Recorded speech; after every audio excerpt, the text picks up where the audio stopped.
ახალი სახეების პოლიტიკურ სცენაზე გამოჩენა საზოგადოების ერთ-ერთი მთავარი დაკვეთა, ამასაც ჩვენც ხშირად გველაპარაკებიან რუსთაველის გამზირზე მყოფი მომიტინგეები, ისინი ჟურნალისტებსაც გთხოვენ ახალგაზრდა პოლიტიკოსებით მეტად დავინტერესდეთ და ხშირად დავუთმოთ მათ ეთერი, 4 თვიანი პროტესტის მონაწილეების ამ სურვილს ნაწილობრივ დღევანდელი ეთერითაც გამოვეხმაურებით. ჩვენთან სტუდიაში იმყოფებიან ცოტნე კომბერიძე, ირაკლი ფავლენიშვილი და ნოდარ ჩაჩანიძე. ახალი სახეები ნამდვილად არ ხართ, მაგრამ ხართ ახალგაზრდები.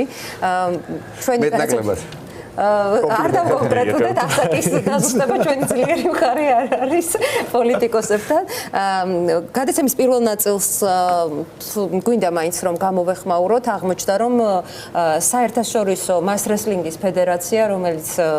რუსეთის ფედერაცია ფაქტობრივად რუსი ორგანიზატორით ხელმძღვანელით, რომელიც დატოვა უკრაინაში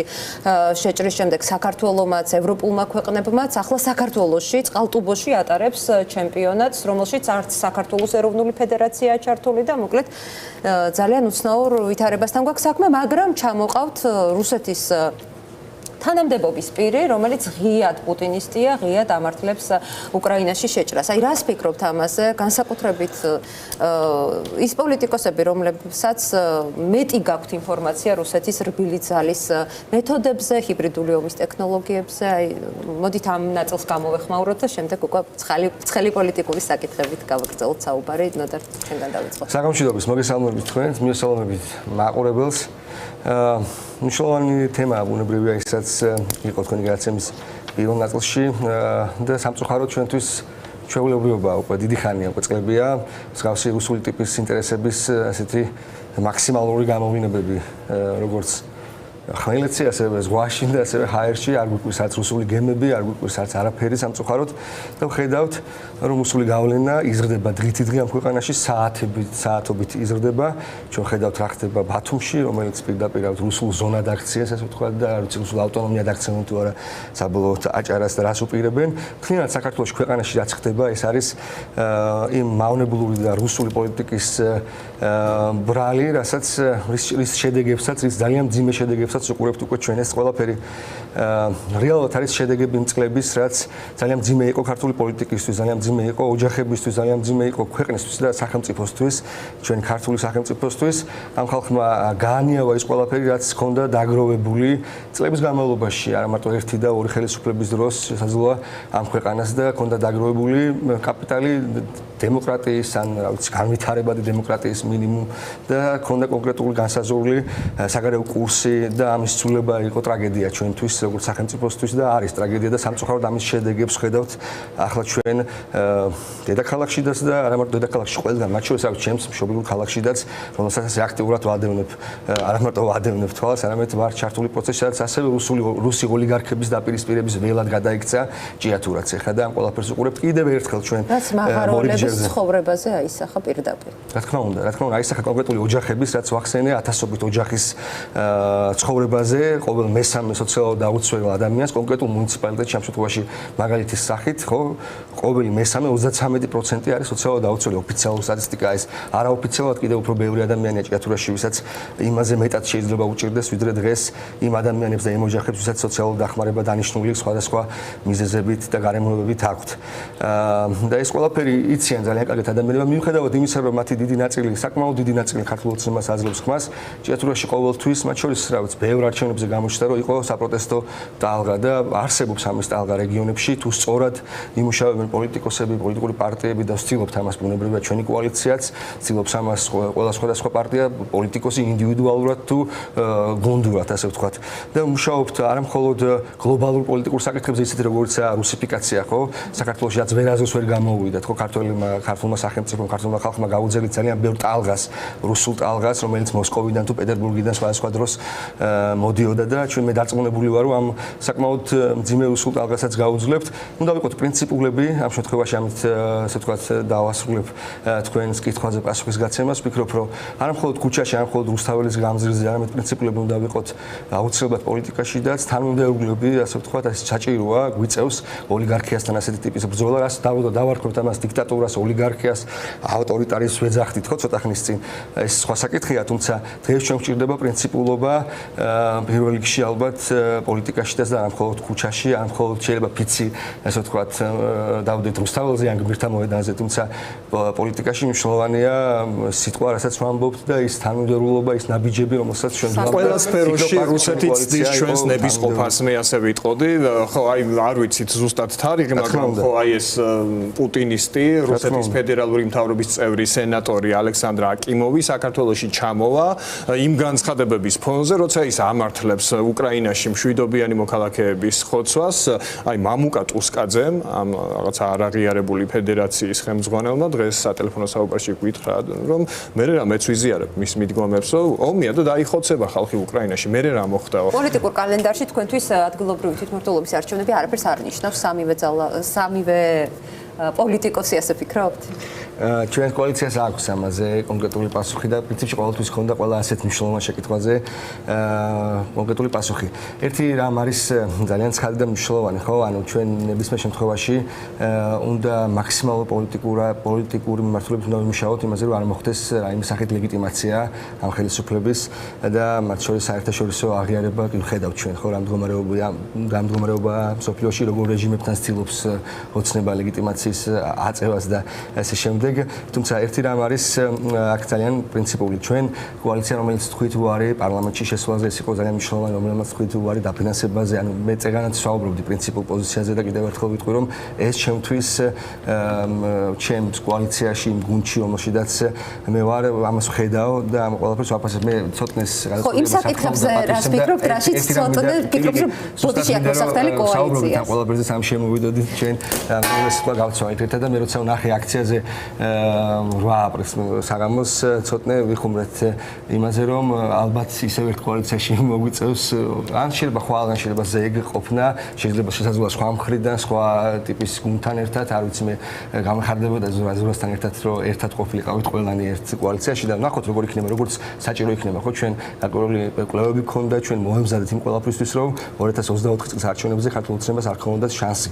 თუმცა ეს არ ყოფილა მარტივი მით უმეტეს ამ არჩევნების პირობებში და ჩვენ გვაქვს ძალიან კონკრეტული მოთხოვნები ამ შემთხვევაში ხელისუფლებასთან ხშირად გსაუბრობენ რუსთაველის გამზირზე შეკრებილები რომ თქვენ მათ შორის ხმების დაცვა ვერ მოახერხეთ ახლა კიდევ ბევრ რამეს ვერ ახერხებთ უკვე გთხოვენ იმასთან დაკავშირებითაც რომ თვითონ აქციის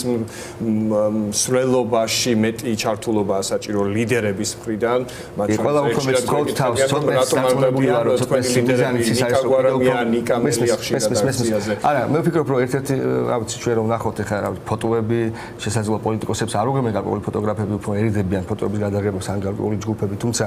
ჩვენ რომ ნახოთ პოლიტიკოსების საკმაოდ დიდი ნაწილი დგას არ ვიცი ხა მარტო ლიდერების დონეზე მათ შორის ნიკა მელია ძალიან ხშირად არის ხოლმე აქციაზე ხო ნიკა გვარამია ჩვენთან ერთად ათენებდა 9 აპრილს გამეს გამთენია და იქ იყო რა ვიცი ზურად ძალიან ხშირად არის ხოლმე რუსთაველის გამზირზე და ალბათ ნაკლებად გვეკუთვნის ჩვენ კოალიციას კონკრეტულად ეხა ამ კოალიციაზე ვსაუბრობ რა ეს საკუთარ სიახლის დაკვეთა რომ საზოგადოებაში არსებობს სიახლის დაკვეთა რომ არსებობს თუ რუსთაველს მე ვიყავი მაგალითად აი ცოტნეც იყო ამ სიაში ხო რომელიც იყო ახალი სია ადამიანების რომლებიც უნდა ყოფილიყვნენ წესი და რიგით პარლამენტარები ხო ეს ხო ძალიან მნიშვნელოვანი იყო ქართულმა ოცნებამ არ მიცა და ოლიგარქიამ არ მიცა დიქტატურამ არ მიცა საშუალება ცოტნესნაირ ადამიანს ირაკლისნაირ ადამიანს ჩემნაირ ადამიანს რომ ჩვენ ყოფილიყავით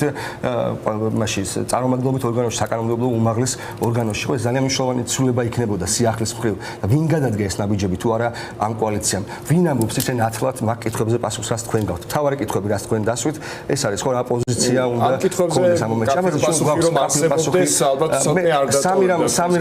სამ რამეს ვიტყვი რა პასუხი აქვს პირადად იმ გუნდს რა გუნდსაც მე ვენდობი და კიდევ ამბობ კოალიციური მუშაობა არ არის მარტივი მით უმეტეს ახალბედა პოლიტიკოსებისთვის შეიძლება შესაძლოა ერთ პარტიაში მუშაობა შეძარებით მარტივი იყოს მე არ მქონდა დიდი გამოცდილება პარტიული მუშაობის მე ორჯერ ვიყავი დამოუკიდებელი კანდიდატი ჩემს ქალაქში და ეს იყო ჩემი პოლიტიკური გამოცდილება და მე ასე მოხვდი პოლიტიკაში როგორც აქტიური მოქალაქე როგორც აქტივისტი როგორც არ ვიცი ხო ორჯერ დამოუკიდებელი კანდიდატი ვიმეორებ ჩემს ქალაქში ეს საინტერესო გზა იყო ცოტნე თავისი გზა გაიარა ძალიან პატივსაცემი გზა გაიარა და ამ ყველაფერს ჩვენ თანამებრძოლები ვართ ვიყავით წლების განმავლობაში ვართ და ზუსტად ვიცი რომ ვიქნებით ხვალდაზე იმიტომ რომ დასამარცხებელი გვაქვს იმხელა ჭირი და უბედურება რომელიც არ დამარცხებასაც და რომელიც ვერ დამარცხებასაც უბრალოდ არ და ვერ გვაპატიებენ ჩვენი შვილები 4 თვეა უკვე მამა ვარ და ცოტა სხვაგან მოსახედიდან შევხედე ჩემს პოლიტიკურ საქმიანობას რომ აი მართლა ვიცით, ზუსტად ვიცით ის. ეს სიტყვებია, მაგრამ გეკრას თქო კონკრეტიკას, ამენაბიჯებს. ის რომ არჩევნები ჩატარდეს პირველი ჩვენ ბოლო კოალიცია 4 ნომერის პოზიცია. მუშაობის რუსთავზე გითხრას რომ გვეყოს საფრთხე. კოალიციის პოზიცია იცის ამომრჩეველმა. იცის ძალიან კარგად. აი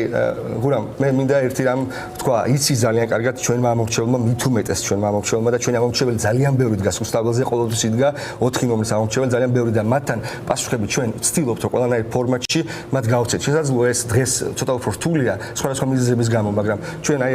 ახლაც მე ვეცდები რომ ეს პასუხი გავცეთ, რაც ბევრჯერ ვთქვამ ჩემი კოალიციის არაერთ წევრს. პირველი ეს არის არჩევნების ცვლილება და სხვანაირად არჩევნების თვისობრივად შინაარსობრივად შეცვლა. ასეთ არჩევნებში აი რაც არ უნდა ვეცადო ხა მე რომ ჭიათურული მაღაროელების 70%-მა მოგცეს ხმა ჩვენ. აი მე რომ შევძლო ხა მე რომ წავიდე ჭიათურაში და რომ ვიმუშაო რამდენიმე კვირა, რამდენიმე თვე რომ 70%-მა ჭიათურული მაღაროელების მოგცეს ხმა. ეს სამწუხაროდ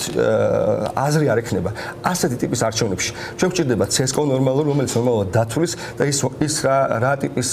რაზეც ეხა თქვენ აღნიშნეთ, ხო ყველაზე ესეთი შესახები თქვენი ნათქვამიდან იყო ის, რომ თითქოს ჩვენ ვერ შევძელით რაღაცების დაცვა და რაღაცების თქმა. არა და მე სხვანაირი დამოკიდებულება მაქვს ამ ყველაფერზე, ჩვენ მტკიცებულები წარვადგინეთ, ჩვენ 2 საათიანი იყო, ის საათნახევრიანი იყო თუ 20 წუთს ამოჭირდა ადამიანი შეეძლო რომ ენახა ძალიან კარგად, მათ შორის ზურაბ ჯაფარიძე რა საუბრობდა ამ ყველაფერზე, მათ შორის თენგო თევზაძე, ჩვენი პარტიის ლიდერები და ჩვენი კოალიციის ლიდერები რა საუბრობდნენ ამ ყველაფერზე. არის ამაზე ვიდეო მასალაც. თუმცა ლეგიტიმური კითხვა ნამდვილად რაც აქვს საზოგადოებას, მათ შორის რუსთაველზე შეკრებილს არის ის, რომ მოთხოვნა რადგან არის ხელახალი არჩევნები, მისი აი ახლა დანიშნულ შემთხვევაში და სხვათა შორის არის სხვადასხვა ვერსია, რომ შესაძლოა ახლა თუ არა 2026 წელი ითქვა, რას აკეთებს ოპოზიცია იმისთვის, რომ დაიცვას უკეთ ხმები, უფრო ეფექტური იყოს საარჩევნო უბნები. ორი წინადადებით თუ შეიძლება სანამ მივხვდი რომ ირაკის მიმართ დასმული შეკითხვა იყო, სულ ორი წინადადებით თუ დავასრულებ უბრალოდ იმას რაც მქონდა დაწყებული, კიდევ ვიმეორებ, კოალიციის პოზიცია არის ძალიან ნათელი. ჩვენ გვჭირდება არჩევნები, რეალური არჩევნები და შეცვლილი დემოკრატიული პრინციპით არჩეული CSGO გვჭირდება აუცილებლად, ჩვენ გვჭირდება საპარლამენტო არჩევნები, ახალი აუცილებლად საპარლამენტო არჩევნები და ჩვენ გვჭირდება პატიმრების გათავისუფლება, რომელიც შესაძლოა იყოს წინაპირობა ამ ორი მთავარი მოთხოვნის შესრულებას. მოთხოვნებთან დაკავშირებით არის კითხვა რუსთაველის გამზერზე, რამდენად საკმარის აკეთებთ ამისთვის. ირაკლის ფორმატი მაქსიმალურ საერთაშორისო და სხვადასხვა ადგილობრივ დონეზეც. აი რაღაცნაირად რომ მივყვეთ, რა საკითხებია, რასაც შეიძლება რის გარშემო შედგეს ერთობა. ასე აღმოჩნდა ჩვენ ვისაც ვესაუბრებით მათ შორის ამ გადაცემაში, რომ ერთობის თემა ბოლომდე არ არის შემდგარი ადგილობრივი თვითმმართველობის საკითხების გარშემო, მათ შორის სალომე ზურაბიშვილის პლატფორმის ფორმატში. ასევე ეს ერთობა არ არის შემდგარი, როგორც ჩანს, საგამოძიებო ეგრეთ წოდებულ კომისიასთან დაკავშირებით. თქვენ თუ მოისმინეთ დღეს კაფიო განმარტება თუნდაც გახარიას პარტიისგან, მიდიან, არ მიდიან, რას ნიშნავს ეს თქვენთვის? ხედავთ, რომ საერთაშორისო ასპარეზზე ეს ხერ ხდება, მაგრამ ქვეყნის შიგნით, პოლიტპატიმრების თემა ეს ცხადია და ხელახალი არჩევნები. იმის იქით რა შეიძლება ერთად გაკეთდეს და რაც ვერ კეთდება, აი თქვათ, საგამოძიებო კომისიის ნაწილში, შიგნით ალბათ იცით რა პოზიციებიც იყო სალომე ზურაბიშვილთან შეხვედრისას, რა არგუმენტი ჰქონდა, თქვათ, გახარიას, რომელიც ნიკა მელიას თქმით წინა გადაცემაში გითხრა აპირებს მონაწილეობას. მოკლედ, რამდენიმე თავარი საკითხი მინდა ვთქვა, იმიტომ რომ არ ყოფილა მხოლოდ ერთი შეკითხვა, რამდენიმე შეკითხვა იყო და ვეცდები რომ ყველას გავცე პასუხი. მე პირდაპირ გეტყვით, გამიკვირდა ძალიან რომ გახარიას პარტიას არ ქონდა მზა პასუხი, ესე ვთქვათ, მომზადებული პრესპიკერი იქნებოდა თუ თავად გახარია იქნებოდა. გამიკვირდა რომ არ ქონდა ამაზე პასუხი, მიდიოდა თუ არა ამ კომისიაზე, სადაც ხალხს იბარებენ და ამ ღალატის კომისიას ატარებენ, ხო? ამორჩევლის თუ თელის ქვეყნის ისტორიას დაუდგეს სპექტაკლი ღალატის სახით და ამ თავარ როლში წულყიანი მოავლინეს ყოფილი კულტურის მინისტრი, რომელსაც ალბათ რაღაც გამოცდილება დაუგროვდა რაღაცების თამაშის და ნახავთ ამ ყველაფერს როგორც დასრულდება ეს ყველაფერი მათთვის. უბრალოდ მინდა ერთი ქვაკუთხედი არ გამოგჩეს არც ერთი შეკითხვის პასუხის დროს. 2024 წლის საპარლამენტო არჩევნები ქართულ მოცემამ გააყალბა მაგრად, გააყალბა გემრიელად, გააყალბა ისე როგორც საჭირო იყო. ამის წინააღმდეგ ვინ დადგა, ვინ ვერ დადგა, ვინ მეტი შეძლო, ვინ ნაკლები შეძლო, ამაზე შეგვიძლია ბუნებრივია ბევრი ვიმსჯელოთ და ამაზე ბევრს უმსჯელია კიდევ უფრო კომპეტენტურად ვიდრე ჩვენ ვიმსჯელებთ მაგალითად. ფაქტია რომ გამოგვეპარა არჩევნების გაყალბების სქემა. მაგალითად რეგიონებში რა უნდა ყოფილიყო ღია კაბინები, ზოგადად არ უნდა ყოფილიყო ღია კაბინები,